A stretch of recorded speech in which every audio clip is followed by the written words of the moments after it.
बिहार में शराबबंदी पर उठे रहे सवाल पर सीएम नीतीश ने दिया जवाब, कहा मुमकिन नहीं शराबबंदी खत्म। मांझी के बयान पर किया पलटवार। बिहार में विशेष राज्य के दर्जे पर फिर दिखी दरार, जेडीयू संसदीय बोर्ड के अध्यक्ष उपेंद्र कुशवाहा ने कहा मांग नहीं पूरी हुई तो करेंगे आंदोलन। दिनेश चंद्र यादव नाराज। लोजपा रामविलास के राष्ट्रीय अध्यक्ष चिराग पासवान ने सीएम नीतीश को लिखा पत्र, वार्ड सचिव और आशा कार्यकर्ताओं को लेकर की मांग। मंगलवार को वाल्मीकि नगर में होगी नीतीश कैबिनेट की बैठक में बगहा को राजस्व जिला घोषित किए जाने की बड़ी उम्मीद। 5 सूत्री मांगों को लेकर धरने पर बैठे जूनियर डॉक्टरों का हड़ताल हुआ खत्म। सोमवार रात 10 बजे के बाद काम पर लौटे डॉक्टर, लेकिन हड़ताल के लिए पनामा पेपर लीक मामले में बॉलीवुड अभिनेत्री ऐश्वर्या राय से दिल्ली में ईडी ने की 5 घंटे तक पूछताछ। अजय देवगन के भी बढ़ सकती है मुश्किलें। नमस्कार, आप देख रहे हैं डीटीवी भारत और मैं हूं आपके साथ निर्भय किशोर। तो आइए खबरों को विस्तार से जानते हैं और सबसे पहले बात आज मुख्यमंत्री नीतीश कुमार की। बिहार के मुख्यमंत्री नीतीश कुमार ने सोमवार को जनता दरबार लगाकर जनता की फरियादों को सुना और उनकी समस्याओं को सुनकर कई आदेश भी दिए। इस दौरान कई लोगों ने सिस्टम की लापरवाही के कारण परेशानी होने की बात कही, जिसमें सरकारी कर्मचारी द्वारा घूस मांगे जाने के मामले को लेकर लोगों से जनता दरबार में काफी शिकायतें देखने को मिली और इसको लेकर के लोगों ने शिकायतें दर्ज कराई।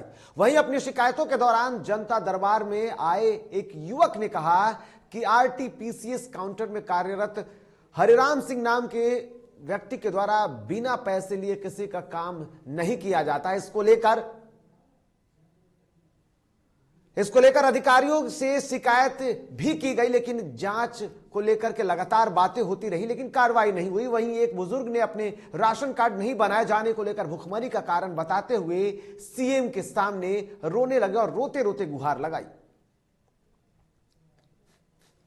मुख्यमंत्री नीतीश कुमार का जनता दरबार लगा हुआ है। हर महीने के 3 सोमवार को मुख्यमंत्री जनता दरबार लगाते हैं, लोगों से मुलाकात करते हैं, लेकिन एक फरियादी ऐसे भी आए हैं जिनकी उम्र काफी हो गई है, लेकिन आज तक उनका राशन कार्ड नहीं बना है। अधिकारियों की जहां तक बात करें तो पहले भी कई ऐसे मंत्री हैं जो कह चुके हैं अधिकारी बात नहीं मानते, और अब उसका साक्ष्य यहाँ पर है कि कुछ लोग भी आए हुए, उनका भी कहना है कि अधिकारी उनकी बात नहीं मानते हैं। अब तक राशन कार्ड नहीं मिला। कहाँ से आए हैं बाबा? हम छपरा जिला से माझी प्रखंड से दाऊदपुर थाना का रहने वाला हूँ। मेरा घर शीतलपुर बरेजा है। मेरा नाम झूमर राय है। इन्हें जात के इसलिए राशन कार्ड नहीं दिएगा, मेरा दिमाग में ये घुसा हुआ है बबुआ।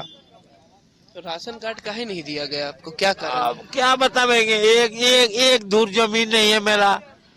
वहाँ के सचिव जो है पंचायत का वो अहिरे है, वो माल कमा के लाल है हमारा दुश्मन लोगों से। वो नहीं बनवाता है, रिपोर्ट नहीं देता है। वो तो बनाएंगे कहाँ से वीडियो दाब दिए उसको जो रिपोर्ट ना देना है उसका। क्यों आपके साथ ऐसा किया जा रहा है? भगवान जाने, ऊपर वाला जाने। मैं क्यों बताऊँ बउआ, मैं क्यों बताऊंगा जब मैं कौन गलती किया हूँ जो मेरा राशन नहीं बनाया जाता है। आपके परिवार में कोई नहीं है, वो इन बातों को नहीं उठा रहे हैं? लड़का लोग तो हमारा 3 लड़का है, तीनों अलग अलग है। वो कमाता है खाता अपना परिवार से। कहीं की मजदूरी नहीं करेगा तो खाएगा कहाँ उसका परिवार। 3 पटो वो कहती है कि राशन कार्ड आज तक नहीं बनवाया, हम कहाँ से बना के तुमको खाने के देंगे। अब खाना नहीं देंगे अब तभी दिख रहे हैं घर से पटना। ये मुख्यमंत्री से बात करेंगे, लेकिन वो मुलाकात नहीं किया हमारे साथ। नहीं मिलने दिया जा रहा है मुख्यमंत्री से। हम बताते हैं उसको सब बात, और भी बहुत बात बताते हैं अपने लाइफ के बारे में, जो हमको क्यों नहीं राशन दिया जाता है। कमना नेता के इशारा है जो राशन। आवेदन दिए हैं आप? जी हमारे पास है सब हम दिखा देंगे आपको। कब आवेदन दिए थे? सब देखिए ना। 16 तारीख। अगर मुख्यमंत्री नीतीश कुमार इन बातों को ध्यान दे रहे हो और अधिकारियों को समझ में आ रहा हो, तो एक बात जरूर है कि 80 साल उम्र हो गया है लेकिन अब तक राशन कार्ड नहीं बनाया गया है, ऐसा इनका कहना है। कई बार इन्होंने वीडियो से भी बात की है, सचिव से भी बात की है, पंचायत सचिव से। और देखिए आज तमाम पेपर लेकर आए हुए हैं मुख्यमंत्री के समक्ष। दिन से अप्लाई है, देखिए 2018 का आवेदन दिया हुआ है, लेकिन हालांकि जनता दरबार के बाद सीएम नीतीश कुमार पत्रकारों से रूबरू हुए और कई सवालों का जवाब दिया। उन्होंने 22 दिसंबर से सीएम समाज सुधार अभियान पर निकलने वाले हैं, जिसको लेकर उन्होंने बताया कि वो समाज के कई मुद्दों जैसे कि नशा मुक्ति, दहेज मुक्ति और साथ ही साथ लोगों को इसके अलावा जागरूक भी करेंगे। वो महिलाओं से बातचीत करेंगे। वहीं उन्होंने यात्रा के नाम को अभियान में बदले जाने पर भी जानकारी दी। सारा जो हम लोग काम कर रहे हैं तो उसी के लिए समाज सुधार अभियान है। 3, 4, 2 जिला जो भी उसके सारे अधिकारियों को बुलाकर एक एक चीज की इसकी समीक्षा और विकास के कार्यों की पूरी जानकारी लेंगे। तो हम तो इसी के लिए घूम रहे हैं। समाज सुधार अभियान है हमारा, तो अभियान चला रहे हैं। यात्रा गलती से छाप दिया, यात्रा गलती से छापा तो हम देखें कि यात्रा है, फिर यात्रा है कि अभियान है, तो फिर अभियान उसको किया। तुम देखिए अखबार कि छपा हुआ था कि यात्रा पहले था अभियान। अरे हमको दिखाया ही नहीं था, पहले यात्रा लिख दिया था। समाज सुधार अभियान तो हम लोग का एक कंपेन चलता न रहेगा भाई, और यात्रा तो सीमित न है चीज के लिए, तो समाज सुधार।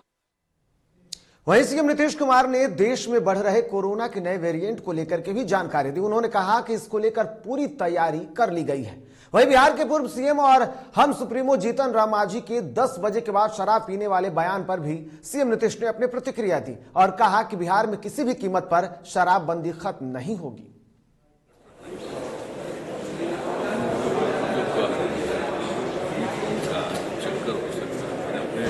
देश का थर्ड फेज हो सकता है और अन्य जगहों का कोई का फोर्थ है, कोई का फिफ्थ है दूसरे देशों में, लेकिन अपने देश में तो तीसरा हो गया।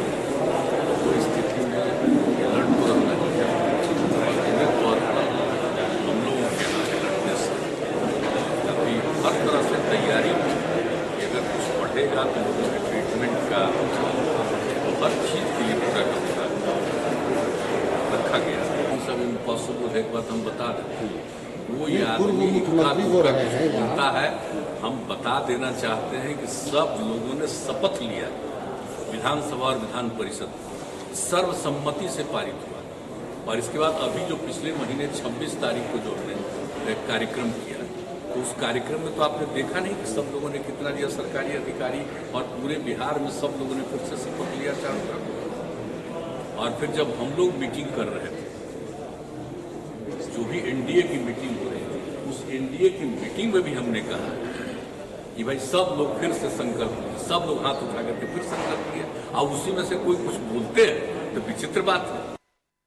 इधर बिहार में विशेष राज्य के दर्जे को लेकर लगातार सियासत तेज है, तो जेडीयू के संसदीय बोर्ड के अध्यक्ष और उपेंद्र कुशवाहा ने विशेष राज्य के दर्जे को लेकर फिर से सवाल खड़े कर दिए हैं। उन्होंने कहा कि विशेष राज्य का दर्जा बिहार को मिलना चाहिए और जो नेता कह रहे हैं कि बिहार में अतिरिक्त पैसा दिया जाता है तो वह केंद्र से भी और यहां राज्य में भी बताएं कि कौन से पैसे कहां मिले हैं और कौन कौन से खर्च हुए हैं। साथ ही साथ उन्होंने आंदोलन का भी जिक्र कर दिया। कहना तो कहीं से उचित नहीं है, और अगर लगता है कि ज्यादा मिल रहा है तो उनको बताना चाहिए कि कितना पैसा किस मद में मिला, कब मिला, और फिर सरकार में बिहार में भी शामिल है तो यहाँ भी कहाँ कहाँ इस्तेमाल हुआ इसका ब्यौरा उनको बताना चाहिए।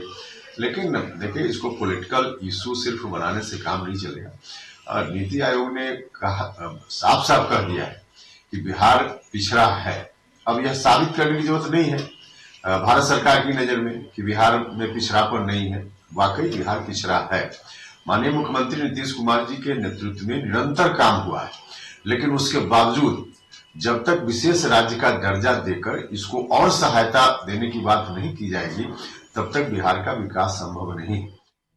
इधर जदयू सांसद दिनेश चंद्र यादव ने भी बिहार को विशेष राज्य के दर्जे दिए जाने की मांग को तेज कर दिया है। हालांकि बीजेपी नेताओं के द्वारा विशेष राज्य के दर्जे पर दिए गए बयान पर नाराजगी भी जताई है। इस दौरान उन्होंने डीटीवी भारत और खासकर जब हमने उनसे बातचीत की तो उन्होंने कई बड़ी बात कह दी। उन्होंने कहा कि जेडीयू के द्वारा उठाए गए मांगों को बीजेपी के कई नेता विरोध करते हैं, लेकिन हमें निचले स्तर के नेताओं के बयान से कोई फर्क नहीं पड़ता है कि उसको जानकारी रखना चाहिए जी।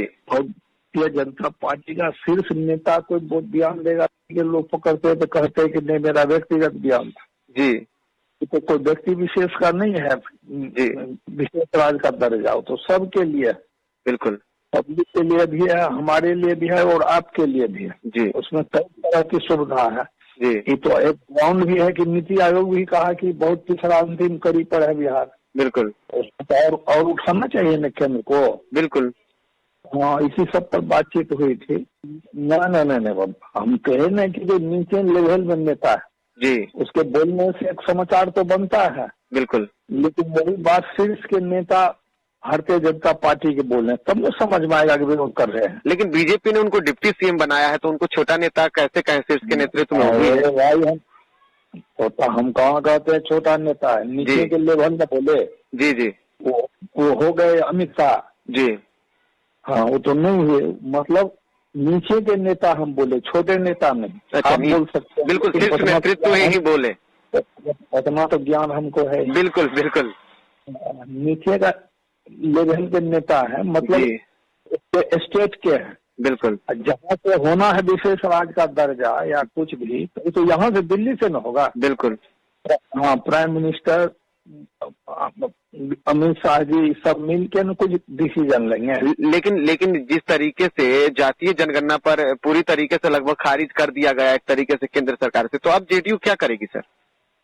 जेडीयू तो मुख्यमंत्री जी का बयान आया, हम अपने बिल्कुल से हम उस पर करवाएंगे। बिल्कुल, ये सब बयान देखे। इधर लोक जनशक्ति पार्टी रामविलास के राष्ट्रीय अध्यक्ष चिराग पासवान ने कई मांगों को लेकर सीएम नीतीश कुमार को पत्र लिखा है।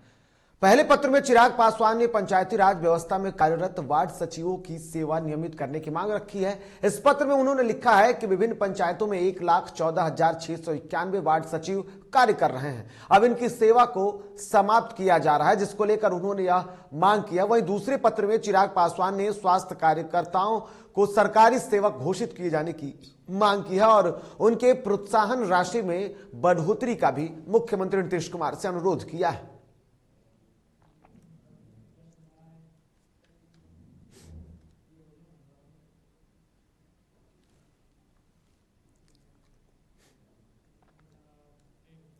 इधर बगहा को राजस्व जिला बनाने की उम्मीद एक बार फिर से बढ़ गई है। 21 दिसंबर को वाल्मीकि नगर में सीएम नीतीश कुमार की कैबिनेट बैठक में बगहा को राजस्व जिला बनाने का ऐलान हो सकता है, जिसको लेकर के खासा उत्साह दिख रहा है। आपको बता दें कि वाल्मीकि नगर कैबिनेट बैठक में इस पर बड़ा फैसला भी लिया जा सकता है। इस बीच बगहा को राजस्व जिला बनाने को लेकर जेडीयू एमएलसी भीष्म साहनी ने मुख्यमंत्री नीतीश कुमार से भी मांग की है और कहा है कि बगहा को राजस्व जिला घोषित किया जाए।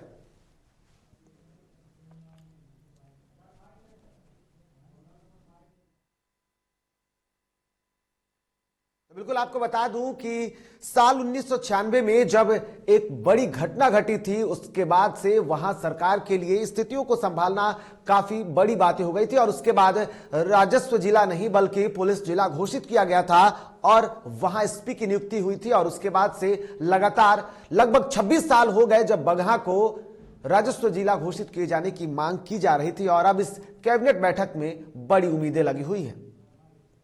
जितने भी स्टूडेंट हैं उसको एक नया अवसर मुंगेर में पढ़ने के लिए प्रदान किया जाएगा। साथ साथ यहाँ के क्षेत्र के लोगों को भी इससे रोजगार से जुड़ने का अवसर मिलेगा। कई छोटे रोजगार इनके द्वारा बढ़ेगा। साथ साथ इंजीनियरिंग की पढ़ाई में मुंगेर एक नया अध्याय के रूप में जुड़ेगा, यही विशेष है। तो छात्रों को एक अच्छी चीज़ है। जो छात्र यहाँ से बाहर जाकर के पढ़ाई करते हैं उनको कम सुविधा कम पैसे में यहाँ ज़्यादा सुविधा मिलेगा, तो ये राज्य सरकार की एक अच्छी पहल है। मुंगेर में इंजीनियरिंग कॉलेज बन के तैयार है, इसका विधिवत उद्घाटन जो है हो जाना चाहिए था, जिससे कि बच्चों की शिक्षा जो है प्राप्त। माननीय मुख्यमंत्री जी के द्वारा कहा गया है कि बिहार में अगर कोई पहला जिला बनेगा तो अब वाल्मीकि नगर बगहा पहला जिला मैं बनाऊंगा और संभावना है कि कैबिनेट के बैठक में बहुत बड़ा सौगात जो है, जो सपना है लोगों का, जो हम लोग हमेशा आवाज उठाते रहे हैं और माननीय मुख्यमंत्री जी हमें के नजर में हमेशा रहता है, जिला का सौगात मिल भी सकता है। इधर बिहार के पूर्व सीएम जीतन राम मांझी का ब्राह्मणों के खिलाफ बोलना महंगा पड़ गया है। पूरे बिहार में ब्राह्मण समाज आक्रोशित हो चुके हैं। आपको बता दें कि पिछले दिनों एक सभा के दौरान जीतन राम मांझी ने ब्राह्मणों को दिए बयान और उनके द्वारा किए गए शब्दों का प्रयोग कहीं ना कहीं एक समाज को खासा नाराज कर चुका है। और ऐसे में जीतन राम मांझी के पैतृक गांव जिला के खिजरसराय अंतर्गत महाकार के लोग भी आक्रोशित हैं। एक जगह कुछ लोग तथा कथित अज्ञानी ब्राह्मणों के खिलाफ दिए गए यह बयान बताया है और मान रहे, तो वहीं दूसरी ओर अगड़ी जाति के लोगों ने भी इस पर नाराजगी जताई है। भूया के मंदिर हेली न दे है, सब ब्राह्मण गोवारी सब अपने उखनी बढ़िया है। भूया है जात जे नीच जात है, मंदिर छुआ जा है। जैसे पूरा ब्राह्मण समाज के थोड़े कहें, जो उस तरह के गलत जो है दारू मुर्गा खा करके जैसे लोग जो पूजा कराते हैं उनके यहाँ मांझी लोग यहाँ खाते नहीं हैं, तो दुनिया कोई कह सकता है। वहीं बिहार के पूर्व सीएम और हम के राष्ट्रीय अध्यक्ष जीतन राम मांझी द्वारा ब्राह्मणों के खिलाफ दिए गए बयान पर बिहार में भूचाल आ गया है। ऐसे में रोहतास, मुजफ्फरपुर और बाढ़ में पूर्व मुख्यमंत्री जीतन राम मांझी के विवादित बयान के बाद उनका पुतला दहन किया गया। तो वहीं राजधानी पटना में भी तस्वीरें बिल्कुल अलग दिखी। एक तरफ ये तीन तस्वीरें रोहतास, मुजफ्फरपुर और बाढ़ की, जहां पर नाराजगी दिखी, तो दूसरी तरफ राजधानी पटना में भी प्रदर्शन किया गया और इसको लेकर के सामाजिक कार्यकर्ता कृष्ण कुमार कल्लू के द्वारा सत्यनारायण पूजा और ब्राह्मणों को भोजन करा बिहार के पूर्व सीएम जीतन राम मांझी को सद्बुद्धि देने की कामना की गई।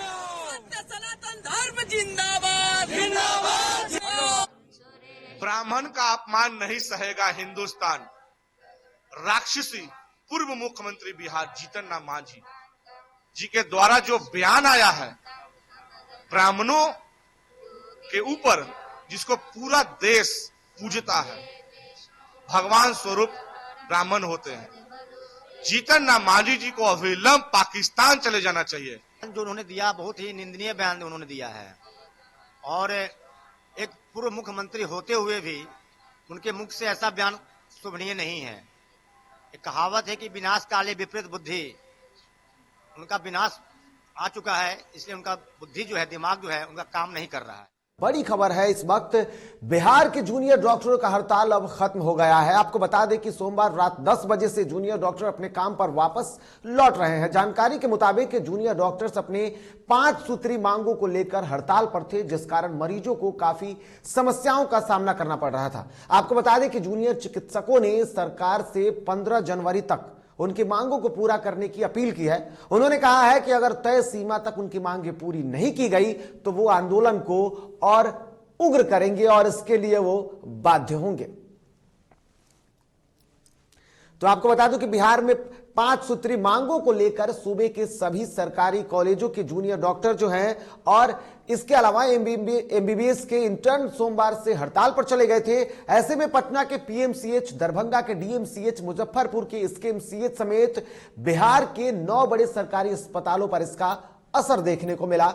और वहीं 5 सूत्री मांगों के दौरान सूबे के 9 बड़े अस्पतालों में ओपीडी से लेकर इमरजेंसी और सर्जरी विभाग तक खासा असर देखने को मिला, जहां कार्य पूरी तरीके से बाधित रहा। सोमवार की सुबह से शुरू हुई हड़ताल के दौरान जूनियर डॉक्टर एसोसिएशन ने पटना के पीएमसीएच अस्पताल कैंपस में पहुंचकर प्रदर्शन किया और नारेबाजी की, लेकिन देर शाम जूनियर डॉक्टरों ने हड़ताल वापस ले लिया। जूनियर डॉक्टरों की मांगों में कोविड द्वितीय वेव में प्रोत्साहन राशि, इंटर्न स्टाइपेंड में वृद्धि, बॉन्ड में स्टडी लीव के प्रावधान को नियमावली में शामिल करना, इसके अलावा नीट पीजी काउंसलिंग कराने के में राज्य द्वारा केंद्र सरकार से पहल करना, साथ ही साथ नीट पीजी में देरी से उत्पन्न डॉक्टरों की कमी को दूर करने के लिए नॉन एकेडमिक जूनियर रेजिडेंट की बहाली की मांग की है।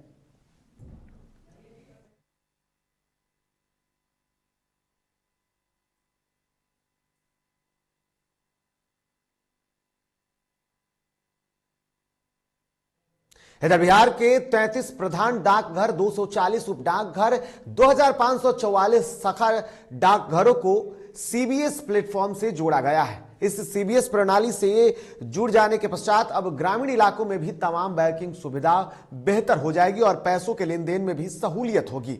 बिहार डाकघर परिमंडल में इसको लेकर कोर बैंकिंग सॉल्यूशन पर विशेष आवरण का विमोचन भी किया गया है। जो प्रधान डाकघर हैं और 1040 हैं जो उप डाकघर या जो दूसरा जो दर्जा देते हैं हम मुख्य डाकघर, तो वो सब मिला करके तो 1073 हो गए हैं CBS migrate all over Bihar में। अब बाकी जो दूसरे स्टेट्स में भी चल रहे हैं जहां पर कंप्लीट हो चुका है, जैसे जो टेक्नोलॉजिकली एडवांस स्टेट है कर्नाटक जैसे, वो पहले ही कंप्लीट कर चुके थे। इसके लिए कोई चार्जेबल भी है क्या? नहीं, कुछ नहीं।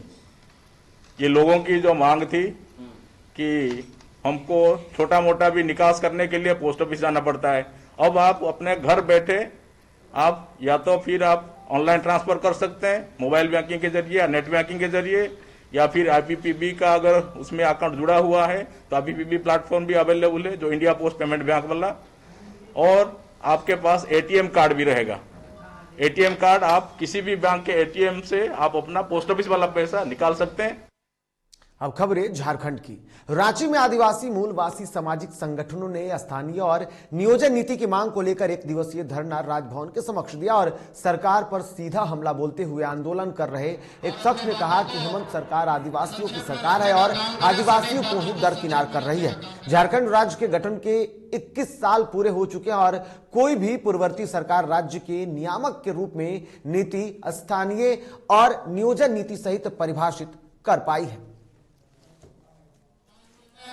आने के लिए आदिवासी मूलवासी सामाजिक संगठनों द्वारा महामहिम राज्यपाल के द्वारा उन तक इन बातों को पहुंचाना चाहता हूं कि 60 दशक की लड़ाई के बाद, कुर्बानी आहुति देने के बाद झारखंड मिला और झारखंड मिलने के बाद 21 साल गुजर गए, किसी मुख्यमंत्री ने संज्ञान में लेने का काम नहीं किया कि आखिर जाने के बाद भी झारखंड के नौजवानों को इन लोगों ने झारखंड अलग राज दिया। जो आंदोलनकारी थी उनकी मान सम्मान पहचान आज तक क्यों नहीं मिला? तो इधर पनामा पेपर लीक मामले में भी अब लगातार जांच तेज हो गई है और ऐसे में लगभग 2 बार के समन को खारिज करने के बाद दिल्ली सोमवार को पहुंची बॉलीवुड अभिनेत्री ऐश्वर्या राय से लगभग 5 घंटों तक पूछताछ हुई। हालांकि 5 घंटों तक पूछताछ के बाद ईडी कार्यालय से निकली ऐश्वर्या राय सीधे मुंबई के लिए रवाना हो गई। पनामा जांच मामले में लगातार जांच की प्रक्रिया जो है वो तेज चल रही है और ऐसे में अब इस मामले में अभिनेता अजय देवगन से भी पूछताछ हो सकती है और इसको लेकर के जल्द ही ईडी अभिनेता अजय देवगन को भी समन भेज सकती है। आपको बता दूं कि इस मामले में बच्चन परिवार के साथ साथ कई बड़ी हस्तियां जो है वो शामिल है और जांच की प्रक्रिया तेज हो गई है, जिसमें ऐश्वर्या राय से पहले भी बुलाया गया था, लेकिन 2 बार समन के बाद भी ऐश्वर्या राय ईडी कार्यालय नहीं आई थी।